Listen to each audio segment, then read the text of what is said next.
Saludos a todos y bienvenidos al junte.com. Estamos hoy con el economista Gustavo Vélez, que vamos a tener una entrevista que esperamos que sea de su agrado. Gustavo, como ustedes conocen, es una persona que ha estado en la discusión pública de los asuntos importantes sobre la economía de Puerto Rico, lo que tiene que ver con la crisis fiscal, el impago, la ley promesa, el futuro económico de Puerto Rico, y para mí verdaderamente es un honor tenerlo aquí en esta tarde para discutir los diversos asuntos que tienen que ver con esta economía. Bienvenido, Gustavo. Saludos, Carlos. Gracias por invitarme aquí a tu formato, a tu programa, perdón, a tu foro. Me parece que es una aportación importante que el país necesita y luego de tu larga trayectoria de servicio público, el país claramente te agradece y yo personalmente te agradezco.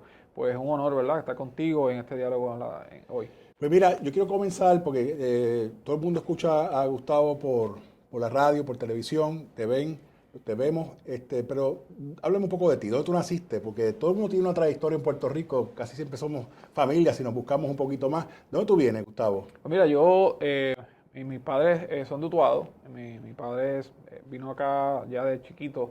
Yo me crié en el área de Caparraterra, en el área de Puerto Nuevo. Estudié en el mismo colegio que tú estudiaste, quizás no lo sabía, estudié en Belén. Ah, de verdad, Así yo sabía que algo iba a salir de esta discusión. Sí, así que tenemos el mismo colegio, la misma escuela superior. Y luego, de hecho, fui criado por mis abuelos paternos ya ambos fallecieron. Dos íbaros de Utuado, gente humilde que fueron muy importantes en mi vida, me dieron mucha claridad sobre la vida, ¿verdad? Y los valores que tengo. Y luego de graduarme de Belén, pues entré a la UPR en Río Piedras con una beca deportiva. ¿Qué practicabas? Hacía larga distancia, ¿Ah, sí? hacía 10.000, 5.000. Tienes estilo de fondista. Sí, era fondista, corrí en Belén, de hecho representé el colegio a nivel yo jugué baloncesto de Belén, por ahí hay un retrato dando vueltas en los famosos, ¿cómo es? Los Throwback Thursday, por ahí hay un retrato dando vueltas de Belén cuando jugué baloncesto del equipo del colegio, pero yo creo que yo soy mayor que tú. Sí, no, yo claramente yo tengo 46, yo hice un research y tú trabajaste como a finales de los 70, ¿verdad? Yo de los 80. fui la tercera clase graduanda de Belén en el 1974 Okay. y fuimos una clase graduanda que tú conoces, el Luis Jesús Torres, que estuvo contigo hace poco en el programa de Jugando Pelota Dura, Kermin Lucena, también es de Belén, de la misma clase, wow. así que un grupito bueno de Belén, de ingenieros y profesionales. Excelente. Y entonces estudiaste Estudié en la UPR. En la UPR, sí, estudié ahí mi bachillerato de economía, representé al equipo, me fui a trabajar un tiempo y entonces volví y hice la maestría en la UPR en Río Piedras. ¿En qué es tu maestría? En economía también. Así que Okay. ambos grados son de economía allí. Bien, ¿tienes algún profesor que recuerdes con mucho agrado? Tengo muchos profesores, tengo el profesor Argeo Quiñones, que se ha mantenido muy activo en la discusión pública también, el profesor Juan Lara, que también el doctor Lara fue mi director de tesis, muchos amigos, el profesor Wilfredo Toledo, Jaime del Valle, así que es una gran facultad, gente muy, muy talentosa, que no tengo nada que envidiarle, ¿verdad? De profesores de otras universidades, ¿verdad? Gente de mucho calibre. Una preguntita, y entonces tus primeras experiencias de trabajo, yo sé que tuviste temprano en el gobierno, ¿cuál fue tu experiencia en el gobierno? Pues mira, terminando el bachillerato, hubo una plaza de investigador en la Fortaleza, bajo el último año de la administración de Hernández Colón. Investigador, ¿a qué llamaban investigador en aquella época? Él tenía el Consejo Asesor Estratégico, que era el equivalente al consejo que después han tenido otros gobernadores, y en aquel momento estaba Cuba en una encrucijada porque se había recién desplomado el bloque soviético, el bloque socialista, perdón. Y entraron en el periodo especial. Entró en el periodo especial, entonces Hernández Colón, su consejo tenía la preocupación de que Cuba colapsara, y entonces él quería analizar el impacto en Puerto Rico en aquel momento. Entonces me contrataron para hacer un estudio que se completó, de hecho completamos el estudio, ahí recién ganó el doctor Rosselló, ganó la gobernación, y nosotros terminando el estudio, ya había perdido las elecciones de Victoria Muñoz, y me acuerdo que se le entregó el estudio a un economista que era el señor Curet Cuevas. Me acuerdo de él, Eliezer Cuevas, que es una persona muy reconocida, él era, si no me equivoco, el encargado, tenía que ver con política pública. La política pública del doctor Rosselló en aquella época, la persona experimentada del gobierno. Y me acuerdo ya los últimos años, ya en la transición del gobierno de Colón al doctor Rosselló, entregarle el reporte a él, y ese estudio, pues, eventualmente Karen McClintock trató de hacer algo al Senado, de actualizarlo, pero esa fue mi primera experiencia formal en el Y gobierno. sé que fuiste ayudante de Aníbal de los municipios, ¿fue? Sí, no, fui asesor económico de Aníbal, previo a eso trabajé con Sila Calderón, eventualmente regresé al gobierno en el 98 y estaba casualmente a cargo del desarrollo económico de Río Piedra.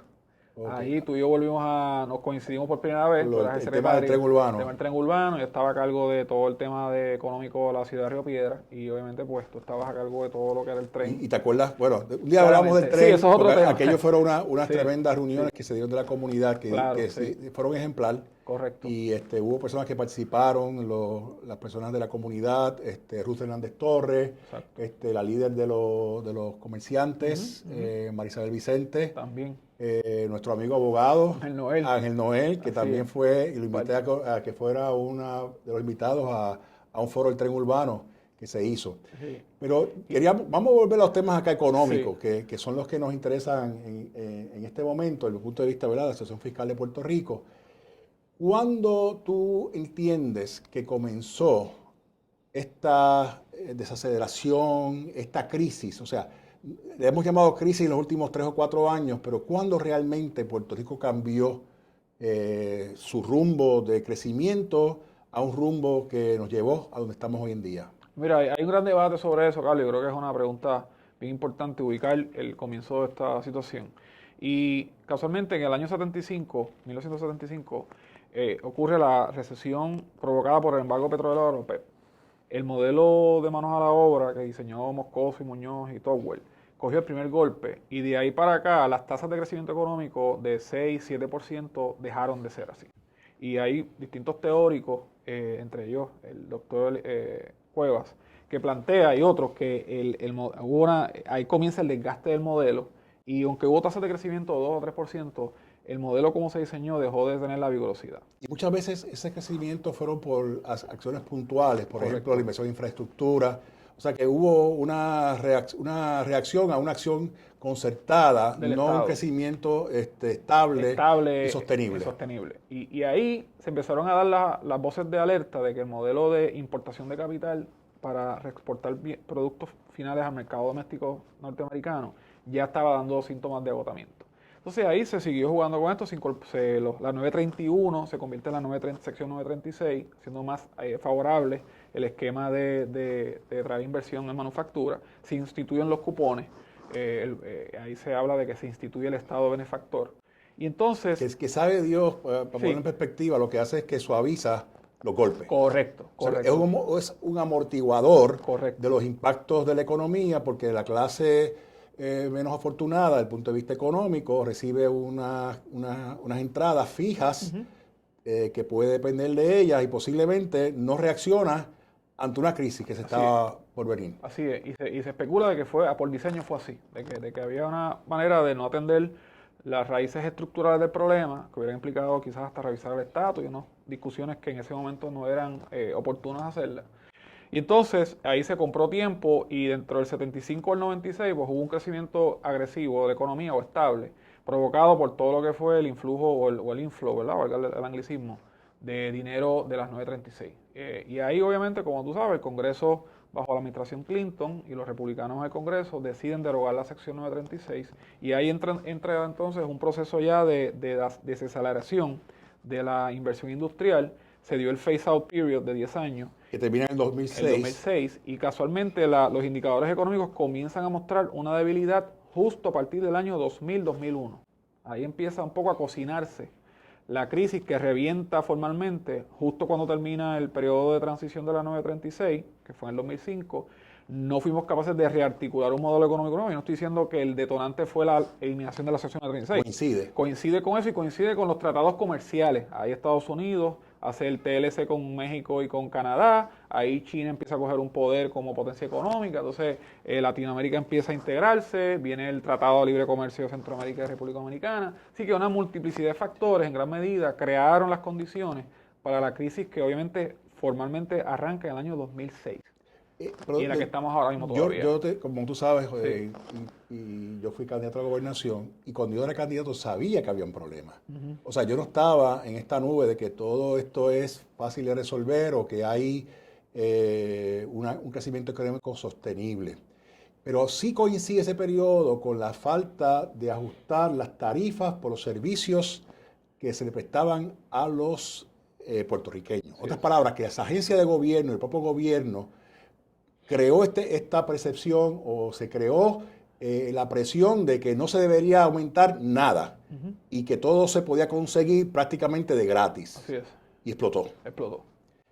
En gran medida yo creo que, y lo he planteado, ¿verdad?, con todo respeto a mis amigos de los dos partidos, de que la partidocracia creó un poco de comfort zone, se creó en una especie de populismo, donde no, como tú bien señalaste, y me acuerdo tú de secretario de Transportación y Obras Públicas, de las discusiones de hacer los ajustes periódicos por inflación, de los peajes, del acueducto, de energía eléctrica, y se pospuso todo eso. Y tú sabes que, como tú bien sabes, estas corporaciones públicas dependen del aumento de los ingresos para poder ir al mercado. Así es. O sea, es como si alguien va a hacer una residencia y le quiere hacer una mejora. Así es. La única forma que tú haces una mejora a tu casa es que o guardaste el dinero para hacer la mejora o aumentaste estos ingresos para poder tomar prestado una segunda hipoteca para hacer esa mejora. Y lo que pasó es que queríamos seguir haciendo mejoras, pero sin tener los ingresos para pagarlas. ¿Y quién fue entonces el que resolvió los problemas a todas las agencias? Pues el Banco de Fomento, que fue un agente fiscal importante en la transformación del país, se convirtió en esa especie de ATH que lo fuimos desangrando hasta el punto donde está hoy. Eso ha sido las dos administraciones. Creo que le agregamos un gran servicio público al país si se reconociera esa realidad. Yo te digo a ti que yo presencié llamadas para 50 millones al banco que a mí me daban terror.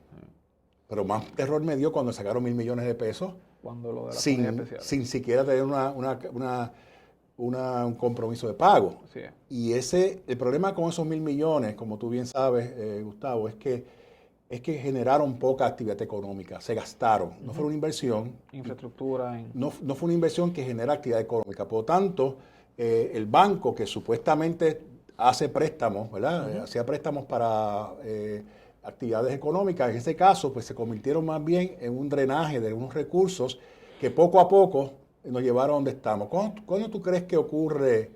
¿Cuándo es que la parte ahora ya del impago? Este impago que ya es una realidad, ¿tú entiendes que se puede haber evitado? O sea, tú piensas que bajo este gobierno, o sea, bajo esta administración, y no estamos siendo político-partidistas, sino que bajo esta administración hubo una oportunidad de evitar el impago haciendo algún tipo de cambio en la política, ya sea fiscal o desarrollo económico? Mira, claramente el impago era algo que se podía evitar. Y aquí, y esto puede sonar antipático o puede sonar, ¿verdad?, fuerte, pero yo creo que es obvio y la economía, los números no mienten. Aquí hubo unas reformas que se empezaron a hacer en el año 2009, que fueron las que implementó el pasado gobernador Luis Fortuño, que claramente buscaban, número uno, bajar el gasto público y número dos, incrementar el rol del sector privado en la economía y darle un cambio de paradigma en el rol del gobierno dentro de la vida de todos nosotros. Esas reformas claramente fueron muy criticadas, se les catalogaron de enfoque republicano, que eran unas reformas de derecha. Pero ¿no crees que fueron un poco tímidas después de todo? Se apagaron por temor a la resistencia que había en ese momento. Sí, porque claramente los entes políticos dentro del propio Partido Nuevo Progresista no sabían que esto podía costar votos. Y en efecto costó votos, en efecto costaron las elecciones. Pero ahí, en gran medida, mirando una retrospección, nos damos cuenta que esto es daño infligido. ¿Sabes? No estábamos dispuestos como los partidos a tener la valentía, Carlos, de asumir estas reformas para que maduraran en el largo plazo. Y vuelvo y digo, politics aside, ¿sabes? Yo no soy PNP ni yo soy economista. Y yo claramente colaboré con el excoronel Luis Fortuño, un comité que él tenía de economistas externos pro bono, y había una perspectiva de estabilidad, había una perspectiva de darle dirección a la economía. Las casas acreditadoras habían mejorado algunos de los ratings a los bonos y se quedaron cortos muchas de estas reformas. Pero hubo resistencia de parte de los medios. O sea, no perdonaban. O sea, cualquier tipo de discusión de aumento en esa época se criticaba. Cualquier tipo de acción de despedir empleados se le caía arriba. Y cuando llega esta administración, se es más flexible los medios en cuanto a esa realidad. Pero desde esta administración como tal, ¿tú crees que pudo haber hecho algo? O sea, tenía que haber alguna. Es que aquí, Carlos, se demonizó, a mi juicio, las políticas de reforma fiscal y de reducción del gasto público se demonizó el tema de la reducción de los empleados públicos, porque aquí el DNA de Puerto Rico, que eso permea en los medios y permea en muchas capas de la sociedad, es un gobierno grande, es un gobierno populista, es un gobierno que alimenta el sector privado, y hay una resistencia colectiva. O sea, el gobierno aquí es que de alguna forma u otra todo el mundo depende de esa entidad. De esa entidad. Y tú romper el paradigma donde tienes que tú ser exitoso individualmente y no depender del gobierno, en que no debes coger ayudas federales para el resto de tu vida. Romper ese paradigma, estamos hablando de 50 años. Y en 4 años tú no vas a romper ese paradigma. Yo creo que en gran medida, desde mi perspectiva, creo que hubo esa resistencia y en gran medida todos los sectores, y yo creo que, ¿verdad?, con todo respeto a la prensa, un poco tuvo esa resistencia. Y yo creo que las medidas que se tomaron de cambiar radicalmente esas políticas, de aumentar los impuestos nuevamente, de aumentar el gasto excesivamente, de tratar de gobernar en hostilidad hacia los mercados o hacia las casas acreditadoras, creó entonces las condiciones para, número uno, que el mercado se cerrara, y número dos, que la confianza de los inversionistas y de los comerciantes y de la ciudadanía se acabara de reducir. Y eso pues fue pavimentando, y si uno mira en retrospección, Carlos, esto ha sido una secuela. Ha sido una secuela de eventos que nos trajo aquí desafortunadamente. La contratación de los consultores externos, que yo reconozco que hay que contratar gente cuando uno tiene los recursos internos. Puerto Rico no tiene todos los recursos habido y por haber, pero sí hay muchos recursos buenos.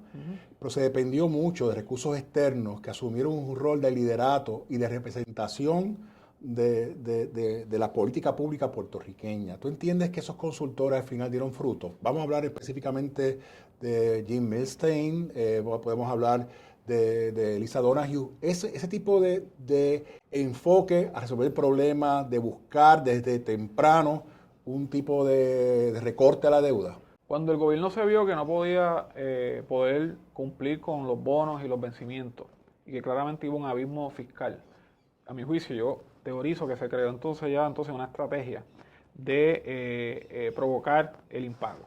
Y entonces no es casualidad que se traiga a consultores que casualmente estuvieron en Argentina en una coyuntura muy similar a esta en el 2001, cuando Argentina cae en el default, en el impago, y empieza una confrontación con la comunidad financiera internacional.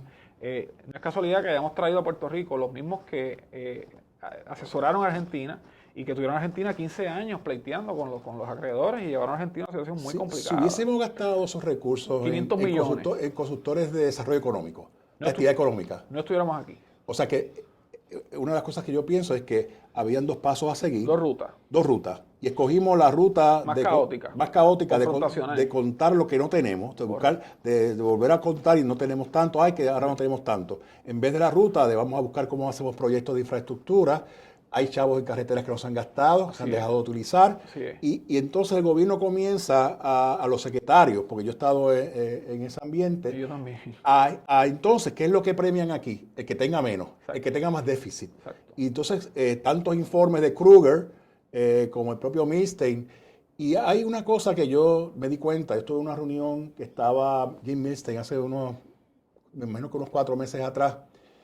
Y yo dije, si este análisis que hicieron ellos se hubiese hecho hace 10 años atrás, hubiese dado el mismo resultado. O sea, no hay un análisis de Puerto Rico objetivo.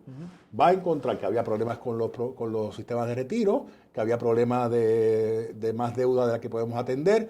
O sea, que se hizo una radiografía de Puerto Rico, pero que eso que se encontró no era muy distinto a lo que se hubiéramos encontrado hace 5, 10 años atrás, porque básicamente los problemas nuestros vienen, ¿verdad?, desde hace mucho tiempo, pero entiendo de que la solución no era crear el pánico, crear la confrontación, sino era buscar una salida que creáramos una actividad económica y que no ahogáramos la economía.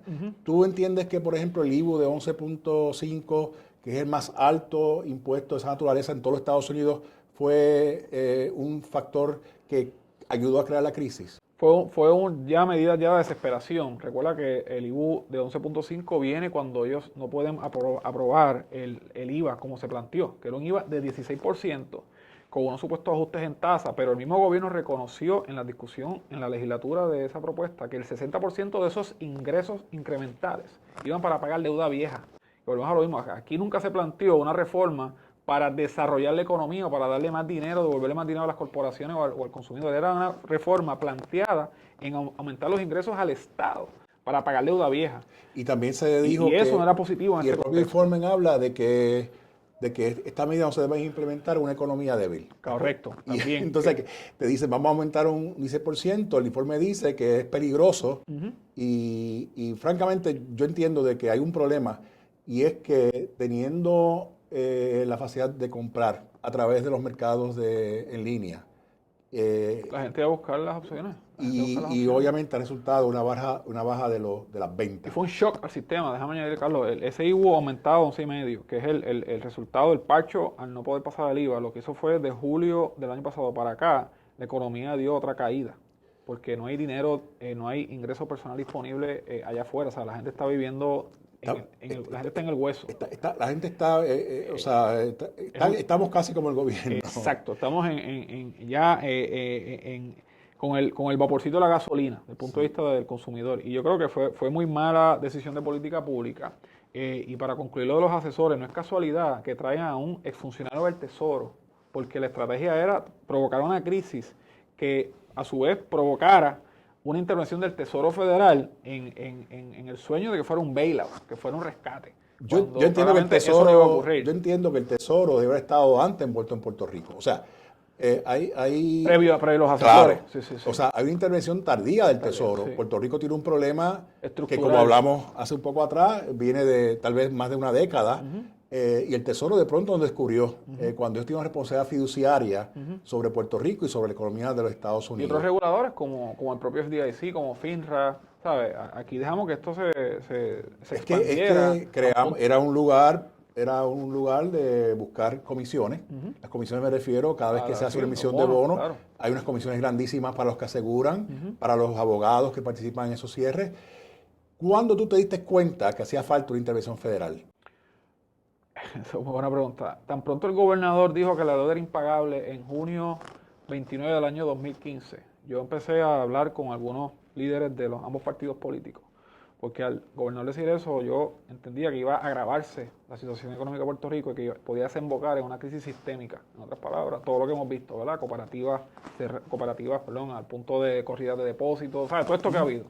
Y yo dije, si no hay aquí un meeting of the minds, si no hay una concertación que permita llevar un mensaje coherente, ya no de partido, sino de país, esto va a requerir, esto se va a ir por el hoyo. Entonces yo empecé con alguna gente privada, que obviamente no puedo decir los nombres, gente empresaria, gente ciudadanos que querían ir a Puerto Rico, acercarme a algunos, y la actitud fue no, de la oposición política, cuando lleguemos resolvemos, y de la administración, no, esto resolvemos nosotros, de nuestra manera. Y ellos vi, Carlos, que había que entonces ya buscar un medio externo. Un medio externo, y ahí yo me convencí, hice algunas llamadas a Washington, y empecé a explorar los casos de juntas que se han implementado, y llegué a la conclusión que si no venía una junta de control fiscal, el país se iba a ir por el hoyo, y que ameritaba traer un árbitro que pusiera fin a toda esta guerra partidista y trazar una línea, una ruta que nos permitiera recuperar la economía nuevamente. Esta junta se ha venido hablando, ahora estamos en agosto, esta junta se viene hablando probablemente hace más de un año y medio. Sí. O sea que esta discusión que estaba tras bastidores a nivel del Tesoro y finalmente se da, ya Promesa es una realidad. ¿Tú crees que Promesa tiene las herramientas necesarias para atender la crisis que en realidad tenemos nosotros puertorriqueños ahora? Pues Carlos, claramente no las tiene, y no las tiene porque ya con la crisis encima, ya con el proceso legislativo corriendo, fuimos desunidos a Washington. ¿Sabes? Si tú ves, yo fui varias veces allá a llevar, ¿verdad?, mis razones y mis estudios y mis propuestas. Los partidos fueron desunidos. La oposición política fue a plantear unos temas, la administración fue a plantear otra, no había estado financiero, el sector privado fue desunido, y claramente entonces allá también tienen un problema. Ese es un problema de Puerto Rico histórico. Pero en esta coyuntura, Carlos, era vital seguro ir con una sola voz, y no fuimos. Por lo tanto, el que no haya una legislación más integral es el resultado, número uno, de la disfuncionalidad política que hay allá. Claro, republicanos y demócratas. Exacto. Creo que es la única, señalaron estos días, que casi es la única ley que ha hecho Paul Ryan en estos últimos 6 meses de Puerto Rico. Y bipartita, ¿sabes? Con los márgenes que se aprobó esto, ¿verdad? Yo creo que lo único que ha habido consenso allí en tiempos recientes es ese tema. Yo creo que porque no lo entienden. No lo entienden, y porque yo creo que ellos vieron que iba a costarles más. Correcto. Yo creo que es otra discusión, lo que ellos vieron un meltdown completo, iba a implicar dinero federal. Yo he estimado que podía costarle 15, 20 mil millones de dólares. ¿Qué le falta a Promesa entonces? Promesa le falta desarrollo económico. El Task Force abre el espacio para que haya una discusión y unas recomendaciones puntuales porque el Congreso actúe. Eso está, ya se activa, ya está activado de hecho. Y le hace falta el tema de atender los sistemas de pensiones, que claramente, como tú sabes, hay una deficiencia actuarial de 40 mil millones de dólares en ambos sistemas del gobierno central y maestro. Que yo considero que ese es el problema mayor que tenemos nosotros. Correcto. Porque ese es un problema bien difícil de resolver. Difícil. Y en cualquier potencialmente, escenario. desde el punto de vista social y financiero, bien terrible. Porque en Arroyo de Habichuelas, si esas pensiones se van a cero, los dos sistemas, sus activos, de hecho, en 3 o 4 años se van a cero ambos. Esos 1.200 millones hay que pagarlos de algún lugar. Y el problema es que son personas que tú no puedes decir porque se vayan a trabajar. Exacto. O sea, ya están son ya, personas que tienen un problema serio. Exacto. Y con pensiones ya bajas. La pensión promedio es $1,000. No hay manera de vivir con una pensión típica del gobierno que se haya otorgado hace 15 años o 20. Correcto. Y si no la tienen, pues imagínate tú. Y tiene 200.000 personas viviendo en esas condiciones y eso es un problema. Así que a mi juicio esos son los dos temas que están ausentes. Y yo creo, y lo planteé ya, que aquí hay dentro de este proceso, Carlos, hay que atender el tema del estatus. O sea, yo creo que aquí ya el que entienda que esto es una crisis administrativa, hay algo de eso, pero aquí hay una crisis estructural que de alguna forma u otra también está vinculada a un estatus que no es viable, un estatus que crea una ambivalencia desde el punto de vista de decisiones de inversión, de herramientas para insertarnos en los mercados internacionales, de paridad de fondos. O sea, toda la discusión que el país conoce, ¿sabe? Esto ya dio lo que iba a dar, y no quiero politizar esto, ¿verdad? Sí, pero claramente es una variable que está ahí. Pero la crisis es una oportunidad. Sí, claro. Porque claro. ahora el que me diga que teníamos unos privilegios, no los tenemos. Sí, claro. El que me diga que tenemos una situación que era buenísima dentro de las circunstancias, no lo es. Por tanto, ahora... Se destapa la verdad. Y es el momento de tomar una decisión final Correcto, y firme y explote por donde explote. Así es. Yo creo que esa es la parte buena que tiene la crisis, que nos da una oportunidad a resolver muchas cosas a la misma vez. Volviendo a lo de desarrollo económico que tú planteas, yo desde el punto de vista, al final esto va a haber un bailout, o sea, va a haber una especie de bailout. Por ejemplo, un bailout que no se discute. Pero hay que enmendar la ley. Bueno, pero recuerda que ya hubo un bailout con permitir que las contribuciones de la ley 154. O sea, contribuciones del impuesto a la foránea. La foránea, ya eso es una especie de bailout. Indirecto. Obviamente puede haber un bailout indirecto que... Y administrativa, lo que plantea. Que es la parte, bueno, esta ciudad legislativa, que es la parte de Medicaid. Que es fundamental que ocurra y es defendible porque no debe haber ningún tipo de discrimen a una personas por el mero hecho de vivir en Puerto Rico, no tener Medicaid como debe ser. Así que yo creo que por ahí se van a ir los primeros pasos y de cierta manera eso es fácil. O sea, es fácil en el sentido de que es obvio. Vamos a atender Medicaid porque si no tenemos una crisis de salud, vamos a dejar lo de las foráneas tranquilo porque si no vamos a tener un problema de 2.000 millones. De 1.8 billones. Por eso. Que es 20% de los recaudos de Hacienda. O sea, que es una cantidad significativa. ¿Cómo entonces, si eso lo vemos de esa manera, qué puede ser el desarrollo económico que impulsa el Congreso? Desde el punto de vista, creo que un factor clave puede ser la inversión en infraestructura, pero ¿qué más puede hacer el Congreso para ayudar a la economía de Puerto Rico? Mira, el Congreso debería, y de hecho hay una restricción en esta discusión desde el punto de vista de lo que tú planteas, y es que ahora mismo nada que tenga un impacto en el fisco federal va a volar allí, número uno. Hasta después de las elecciones, por lo menos. Exacto. No hay ambiente para otro tax gimmick, ¿sabes? No, el pensar y aspirar, y a mí me está empezando a frustrar y preocupar que aquí la primera propuesta sea vamos a buscar un mecanismo contributivo federal. Y yo no sé cómo ni siquiera discutimos más de media hora. Sí, exacto. Entonces, o sea, que te diga eso no te quiere ayudar, porque está desviando la atención a algo que no va a prosperar. Y que es tóxico ahora mismo. Plantear ese tema desde el punto de vista fiscal y algo que le dé una ventaja contributiva a Puerto Rico vis-a-vis los estados tampoco va a volar. Porque ya hay un precedente estudiado que más allá de la bondad o la maldad, ya está ahí y no va, ese tema no es, ese tema debilita y afecta una discusión seria desde el punto de vista y ya indispone, me parece a mí, al Congreso a mirar el tema de desarrollo económico. Entonces, aquí todo el mundo vuelve un taxi y miren, no, aquí hay que buscar cosas que no tengan impacto fiscal y que reconstruyan la competitividad de Puerto Rico a largo plazo, ¿sabes? Y eso tiene que ser, número uno, reforma laboral. Vamos a examinar las leyes laborales. Eso es un tema claro que afecta eficiencia del mercado laboral, productividad laboral. Si estamos dispuestos a que cualquiera aquí en Puerto Rico con Uber. Exacto. Eso quiere decir que estamos dispuestos a liberar los sistemas de transportación. Vamos a atender entonces otros asuntos que son tan críticos como la parte laboral. La parte laboral, eso es un tema. Segundo tema. Las importaciones, que yo sigo la ley 75, creo que debemos... O sea, eso hay que mirarlo. Hay que entrar en toda la discusión, hay que hacer un reset de todas nuestras cosas. Completo, Carlos, porque esto es lo último que queda de lo que fue el modelo moscosiano de manos a la obra. Entonces aquí hay un apego institucional, colectivo, a ese modelo, cuando ese modelo ya dio lo que iba a dar. Fue muy creativo e innovador en su momento histórico. Pero seguimos y Estados Unidos en aquel momento puso toda su atención para ayudar, nos abandonó desde el 52, no pasó aquí nada trascendental, pasa esto ahora, pero lo que tenemos nosotros en nuestra realidad es que va a depender de nosotros. De nosotros, construir unas soluciones criollas que no estén atadas, Carlos, porque tú crear otro tax gimme federal está atado que un congreso de aquí a 15 años lo tumbe. Entonces, hemos aprendido algo de la experiencia anterior de depender de que el desarrollo económico esté anclado en un mecanismo federal que no controlamos nosotros. No. Otro tema, la dependencia que hay en Puerto Rico. 45.8% de la población bajo el nivel de pobreza. Somos el estado con más, la jurisdicción que más dinero federal recibe para mantener la población sin trabajar. Una tasa de participación laboral de 39% cuando el promedio es 62%. Los taxes ¿por qué tú crees que aquí no ha habido protestas?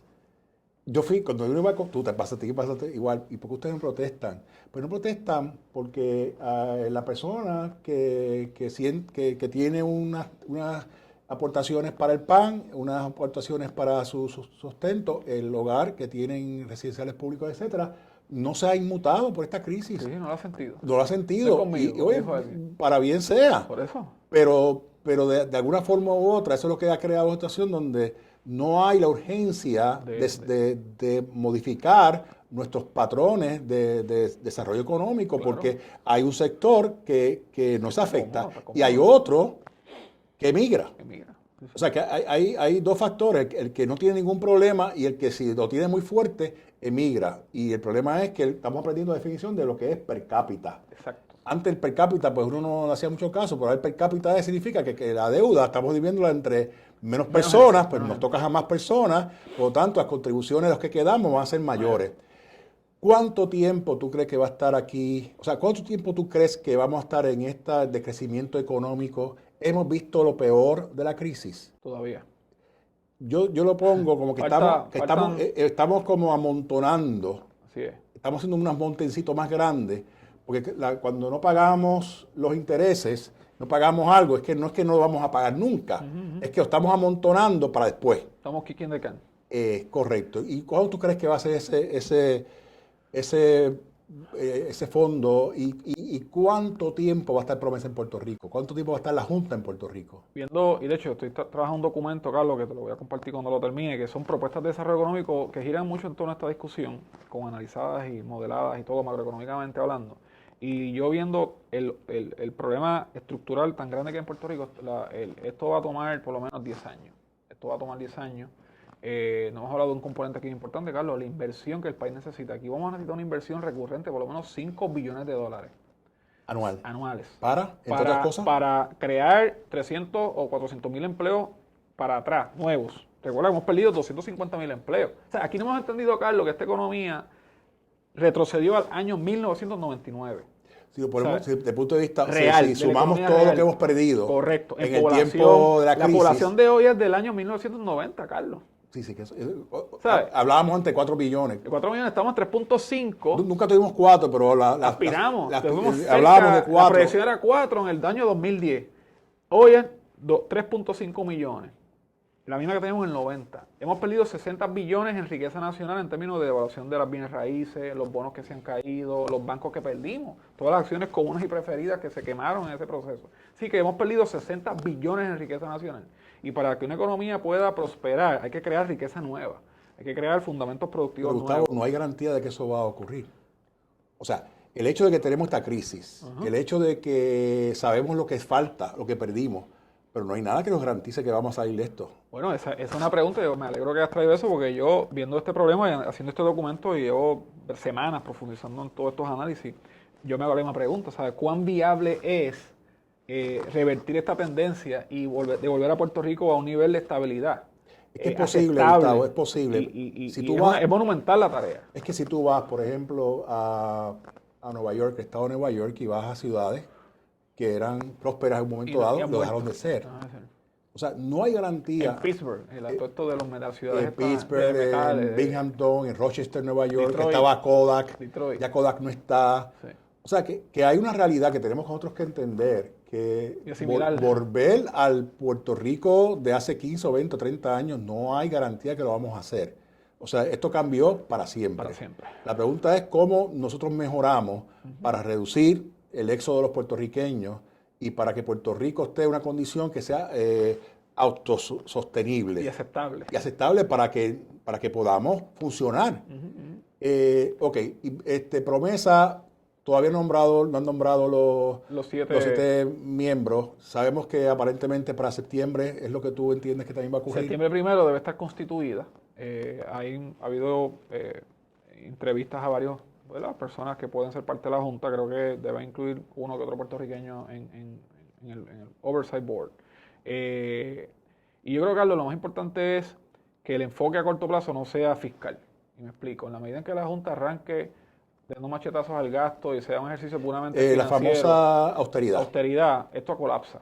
Y yo he sido bien consistente en esto y yo creo que nos toca, ahorita tú hablaste de qué podemos hacer, aquí tiene que el sector privado subir un liderazgo histórico, que no lo ha asumido en los últimos años, de hecho. No, muy fragmentado. Muy fragmentado. Y plantearle al Oversight Board. Y no ofrecerle espacio a la Junta. No, eso es terrible. Eso es complicado. Está bien. Sí, pero concurro contigo. O sea, eso recoge, me da mucho, ¿verdad? Me da tristeza un poco que ese sea uno de los planteamientos que se haga. O sea, yo creo que va más allá que eso. Va mucho más allá. Va más allá que eso. Yo creo que hay que sentarse a pensar lo que tú has dicho. ¿Cómo viabilizamos una economía próspera para atrás? Entonces, el sector privado, que es el quien conoce, o sea, estos 7 miembros que pongan, pueden ser los PhD de Cornell donde tú estudiaste, de Harvard, de donde sean las Ivy League más importantes, pero esa gente no va a tener un conocimiento, Carlos, a corto plazo para poner a comer en un programa de desarrollo económico. Yo creo que eso nos toca a nosotros. Y ese equilibrio de prioridades tiene que empezar por lo económico primero. Y aquí hay dinero, aquí hay todavía empresas prósperas, aquí hay talento humano, capital intelectual, pero el para ponerlo a caminar de la mano con la Junta. El problema es que... Y si dejamos el espacio abierto, ellos van a venir con los machetes a cortar aquí gastos y nómina y eso. Entonces eso puede crear una contracción aún mayor que pone en peligro las reformas posteriores que el país necesita. Pero yo también he visto... Yo estoy completamente de acuerdo contigo que hay un peligro de la Junta asumiendo un rol... fiscal de cuenta bichuela. Exacto, vamos a cuadrar esto como sea. Exacto. Y si no tienes aquí, quítate de acá. Y también hay un problema, que hay un cambio de administración, no importa qué, va a haber un cambio de administración en los próximos 5 meses. Se cruce eso allá. Digo, allá y acá. Allá y acá está el problema que aún en los mejores tiempos, un cambio de administración significaba 6 meses en lo que la economía del gobierno, los proyectos del gobierno volvían a engranar. Sí. O sea que estamos en una transición, vamos a estar en neutro, por un periodo muy prolongado, y hay unos sectores como la construcción que se afectan. También vulnerables ya. Bien vulnerables. Por otro lado, la Junta veo como que le estamos dando unos poderes que no tiene. Sí. Yo escucho gente que hasta para permiso quieren hablarle a la Junta.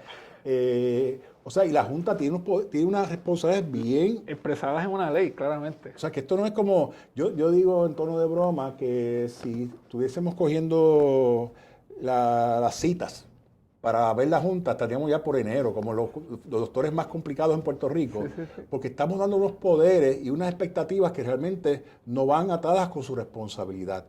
¿Cómo tú ves la posición del director ejecutivo de esa Junta? Ese va a ser una especie de Redford Togwell. La figura Ojalá pudiésemos traer a Togwell de nuevo. Yo soy fanático de Togwell, como tú bien sabes, sí, yo también. Pero Togwell era bien socialista desde el punto de vista de sus políticas, pero realmente es una figura de ese calibre. Pero fue visionario desde el punto de vista del capitalismo-estado, o sea, lo que fue el nuevo trato de Roosevelt y todo, sí. ¿Sabes? Todo tuvo su relevancia histórica. No diciendo que venga a ser más política, una figura tecnócrata, ¿verdad? Un poco lo que... Pero que no fuera Bean Counter, porque Togwell era una figura visionario.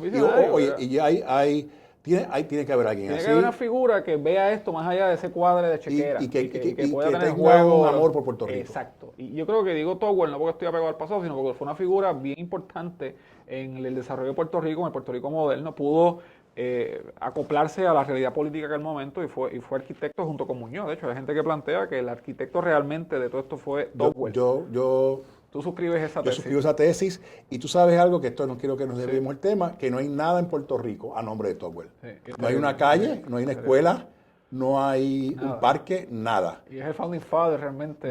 Y eso vamos a dejarlo para otro día. Sí. Pero entonces volviendo... Pero ese tipo de figura, ese es el gobernador de facto. Pero ¿cómo va a coexistir? Tú te imaginas de Tocqueville con Muñoz, que hubo sus problemas. Y yo he ido hay una biblioteca fabulosa, está en la biblioteca de Roosevelt en el estado de Nueva York, en Hyde Park.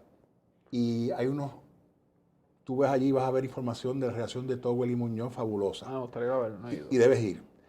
Y ves, para ser un breve, el file de Tocqueville y el presidente de la universidad, en aquel entonces, Jaime Benítez, era así. File de correspondencia entre los dos. Okay. El de Muñoz era así. O sea que el verdadero aliado de Puerto Rico de Tocqueville era Jaime Benítez. Y se mantenían correspondencia después. Okay. Y Tocqueville no vino para la celebración del 50 de Lela porque no quiso estar como una figura frente a Muñoz en ese momento. Wow. Pero eso está documentado. Esto está documentado. Wow, precioso. Interesante. Pero volviendo ahora a esa figura cuasi Tocqueville, y la pones junto al lado del gobernador. ¿Cómo los puertorriqueños, porque estamos volviendo a esa época? Es un retroceso, que es otra parte bien curiosa. Estamos volviendo a la época donde había un gobernador continental tomando decisiones. Y estaba el presidente del Senado, que era Muñoz Marín, en aquel entonces, y fue una relación espectacular, particularmente por las dos figuras. O sea, Tocqueville y Muñoz supieron bregar en el argot puertorriqueño por el bien de Puerto Rico, pudieron coexistir. Pero ahora tú tienes un gobernador en propiedad y tienes a esa figura de la Junta. ¿Cómo tú crees que debe hacer el gobernador para el bien de Puerto Rico? ¿Y cómo debe ver la Junta Fiscal? Yo creo que lo que, honestamente, las figuras políticas de aquel momento tenían una trascendencia. O sea, yo creo que si algo hay de esta crisis es que el liderato político se ha desacreditado a sí mismo, más allá de los partidos. O sea, yo creo que la percepción del ciudadano hacia su clase política es muy mala.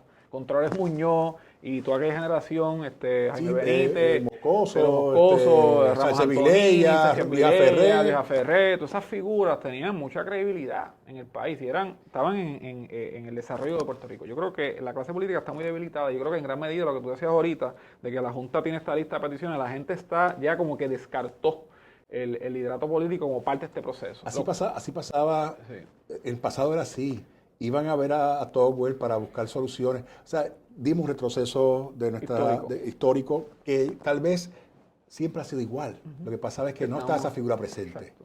Y esa figura hizo falta. No sé si tú sabes, Gustavo, que cuando se constituyó un comité que estableció Roosevelt para pasar de un gobernador continental a un gobernador electo por los puertorriqueños, se nombró este comité y recomendaron la figura de un comisionado general para velar por los asuntos fiduciarios de Estados Unidos en la ausencia de un gobernador continental. Wow.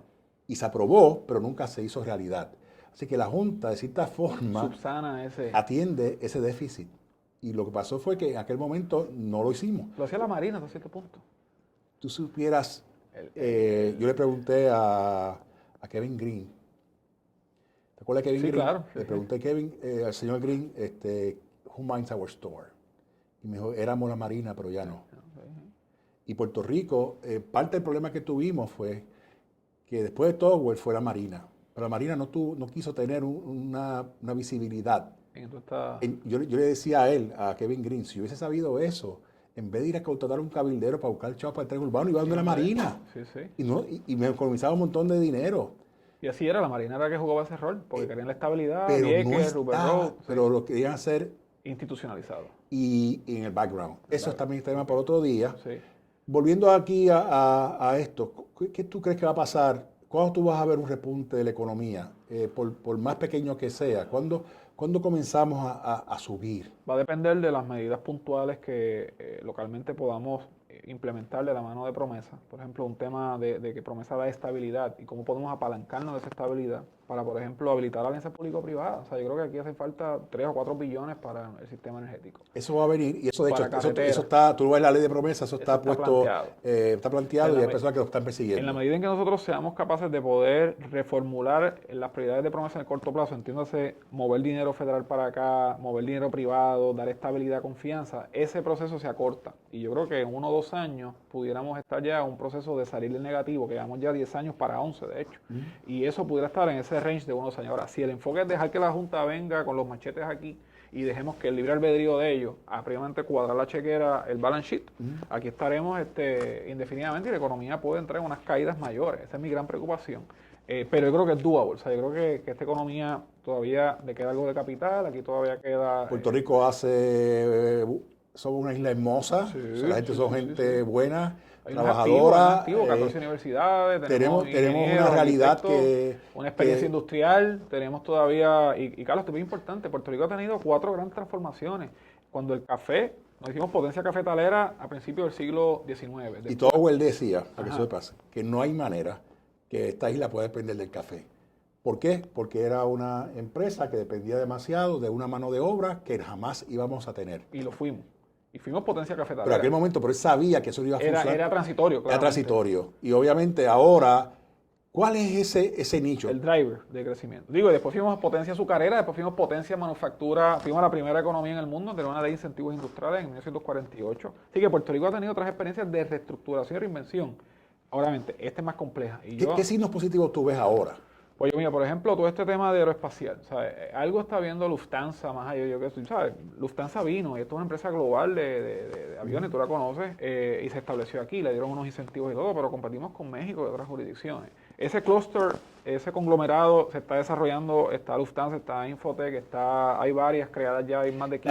La agricultura veo potencial y de hecho yo estoy envuelto en un proyecto de agricultura, creo que hay una potencial de sustituir importaciones para poder crear más producción local. Ahora mismo la agricultura es 1%. Y el turismo, el famoso, la economía del visitante. El visitante tiene potencial, nunca vamos a hacer una potencia tipo República Dominicana, porque es una industria, ¿verdad?, más labor intensive. Yo creo que hemos perdido mucho terreno en ese factor, pero sí podemos irnos nicho turismo deportivo. Pero cuando tú haces esas ecuaciones que estás haciendo en tus modelos, ¿qué crea la actividad económica que necesitamos para salir de este hoyo? Aquí, en el corto plazo, lamentablemente, la manufactura va a tener que seguir jugando un rol bien importante. La manufactura intensa en capital, ¿verdad? Todavía el 44% de la economía depende, el GNP, el GDP, el Producto Interno Bruto. O sea, que hacer permanente, que se haga permanente la decisión del Tesoro, del IRS. Buscar algo que nos dé cierta estabilidad en ese sector y poder diversificar el ecosistema, Carlos, que ese sector pueda empezar a hacer R&D aquí. Está el centro de Fideicomiso de Ciencia y Tecnología. Hay aspectos positivos que se han hecho. Que van dirigidos a que se diversifique el sector manufacturero y podamos... ¿Has evaluado el recurso del agua potable como activo? Todavía no, pero me han dicho que hay un potencial en esa dirección. Yo entiendo de que uno de nuestros activos es el agua. El agua y particularmente manufactura que dependa de agua potable. Porque Puerto Rico tiene muchos recursos de agua y es un recurso que está escaso en la gran parte del mundo. Y si Puerto Rico tiene ese activo y tenemos que invertir en infraestructura, pues una inversión lógica es en el agua. Sí, he escuchado algo de eso. Pues algo que debe darle seguimiento a eso. Y obviamente también están, me imagino que todo lo que tiene que ver con la tecnología, con informática, IT, telecom, son sectores que van creciendo. El tema de servicios profesionales, con la exportación de servicios. ¿Hace sentido traer personas, capital humano, que nos ayude como si fuese una semilla a desarrollar nuevas iniciativas? Como por ejemplo, personas que vengan en el área tecnológica y que vengan a Puerto Rico y ayuden a crear empresas con sus conocimientos, que traigamos a jóvenes ingenieros locales y que se cree una masa crítica con esas personas. Coincido contigo. Yo he hablado que Rupert Road debería convertirse en un gran Silicon Valley, que queremos ahí unos parques de investigación y desarrollo, que podamos tener los Yahoo de la vida, los Google de la vida. Creo que Google está explorando para hacer aquí un tipo de proyecto ¿Tú te imaginas que uno de los de la un Junta parque fuera, tecnológico? uno de la Junta fuera Bill Gates, por ejemplo? Por ejemplo, ese es el tipo de persona que necesitamos. ¿Tú te imaginas siete equivalentes o Warren Buffett? En esa dirección. Big thinkers. Que nada más que por ellos quedar bien van a traer a sus empresas a Puerto Rico. Le da un statement de un área particular. Y esa línea también, Carlos, es algo que se ha ignorado mucho. Hay que traer los puertorriqueños que se han ido. O sea, yo creo que hay que hacer un tipo de programa de Ley 22 para puertorriqueños que se fueron, porque la base contributiva hay que expandirla. ¿Tú sabes cuál es el problema de esas personas? Que yo conozco muchos de ellos, y tú también, y es que se establecen en los Estados Unidos, llegan a un nivel económico, y cuando hacen sus cálculos para regresar para Puerto Rico, los empleos equivalentes no son al mismo nivel económico, y yo los llamo exiliados económicos. Porque quieren estar en Puerto Rico, pero se le hace difícil. Pero mucha esa gente, Carlos, si ve que el país se va a reconstruir, número uno, y después tener un rol en ese proceso, no todos, pero algunos de ellos, le das una tasa preferencial. Por ejemplo, en este modelo, que es una propuesta que estoy elaborando, da una tasa de 10% fija por 10 años. Y lo trae, está pagando 30 en Estados Unidos. Y le das una tasa nueva, lo incorporas al proceso de reconstrucción, pueden tener un salario aceptable y están cerca de su familia. A mí se me fue mi hermana en estos días. Maestra, yo sufrí mucho, estoy sufriendo todavía eso. Un emigrante económico, o sea, mi hermana no quería irse. Personas tienen a sus padres aquí. Exacto. Y hay unos conflictos tremendos. Y hay un trade, o sea, hay gente que está dispuesta a ganar menos por estar cerca de su familia, ahora en condiciones aceptables, no en este caos que hay ahora mismo con tasa de 33% y no puedes salir a la calle a la TH por miedo que te asalten. Así que yo creo que hay un sector, se han ido. Y la ley 2022, tú estás. La ley 2022 creo que hay que modificarla, no podemos hacerlo tan fácil traer estas personas sin promoverlos, incentivarlos a que inviertan en Puerto Rico. Muchas de estas personas, no todos, están usando esto como un tax shelter y no se está maximizando su presencia aquí, no han traído el capital aquí y no podemos ser un tax haven, ¿verdad? Porque ese no es el propósito de estos esquemas. Y el Banco Gubernamental de Fomento ya eso murió. Eso murió y hay que pasar la página. Y su nueva gestión. Bacó, lo quiero mucho, tengo mucho aprecio, pero es una aspiración al pasado que no va a ocurrir. El banco dio lo que iba a dar, lo quebramos, y lo quebramos los partidos, las malas decisiones, así que hay que moverse para frente. Los que tengan estados financieros, municipios, corporaciones, presentables en sociedad, irán a la banca privada. Los que no, pues se acabó el relajo. ¿Tú estás consciente, Gustavo, de que Promesa o la Junta pueden intervenir en los municipios? Sí, yo creo que aquí hay demasiados municipios. Pero no, que la Junta puede, o sea, de la misma forma. Consolidar. No, una instrumentalidad, como le llama Promesa, sí. Es un municipio. Lo voy a digerir. No certificado por el Tesoro. Wow. O sea, nadie lo ha discutido. Pero a mí, cuando tú lees la ley, te das cuenta que hablan de instrumentalidades. Y te hablan de unas instrumentalidades que no van al presupuesto. Del Fondo General. No, del presupuesto del gobierno. Del gobierno. Y a mí me dio una curiosidad. ¿De qué están hablando esta gente? Hice una consulta al Tesoro y la respuesta es que si la Junta decide, puede intervenir en un municipio. Yo creo que hay una ventana ahí. Porque es que, como tú bien sabes, la ley de quiebra le llama municipalities y la ley de promesa le llama instrumentalities. Pero cuando tú vas a la ley de promesa, dice cuando vayas a la ley de quiebra, instrumentality es lo mismo que municipality. Se optó por llamarle instrumentality para tener en consideración la autoridad de carretera, la acueducto, etcétera, las corporaciones públicas, pero dentro del concepto de quiebra está también los municipios. Así que si un municipio se sale de sus patrones, pues la Junta puede intervenir. Está sujeta a intervención también. Está sujeta a intervención también. Pues, interesante. Yo creo que los municipios son demasiados municipios, la gran mayoría en malas condiciones fiscales, no son autosuficientes, y yo no creo que puedan seguir el gobierno central subsidiando muchas de estas operaciones. Y yo sé que hay un regionalismo, unos apegos a tradiciones y cosas, pero yo creo que en esta coyuntura hay que buscar un esquema más eficiente de consorcios o alianzas regionales o lo que fuera, pero el esquema tradicional de 78 minifeudos por ahí, de los cuales solamente 15 o 20 son sostenibles, eso ya pasó. Bueno, Gustavo, gracias por tu tiempo, por esta conversación. Espero que no sea la última, es la primera, pero vamos a estar haciendo este tipo de discusión. Yo creo que hace falta esta información. La vamos a estar publicando en la página junte.com para que la gente vean las cosas como son. Así que te agradezco y te reconozco el trabajo que estás haciendo. Gracias, y Carlos. Te deseo que sigas ahí empujando porque Puerto Rico va a salir de esta crisis sí y solo sí nosotros la sacamos de ella. De por sí sola, de por sí solo, no va a salir la crisis. Gracias, Carlos, y te felicito por esta iniciativa que abona a la discusión pública profunda que el país necesita y la producción de propuestas, que es lo que, coincido contigo, nos va a sacar de este hoyo. Muy bien, muchas gracias a todos. Hasta la próxima.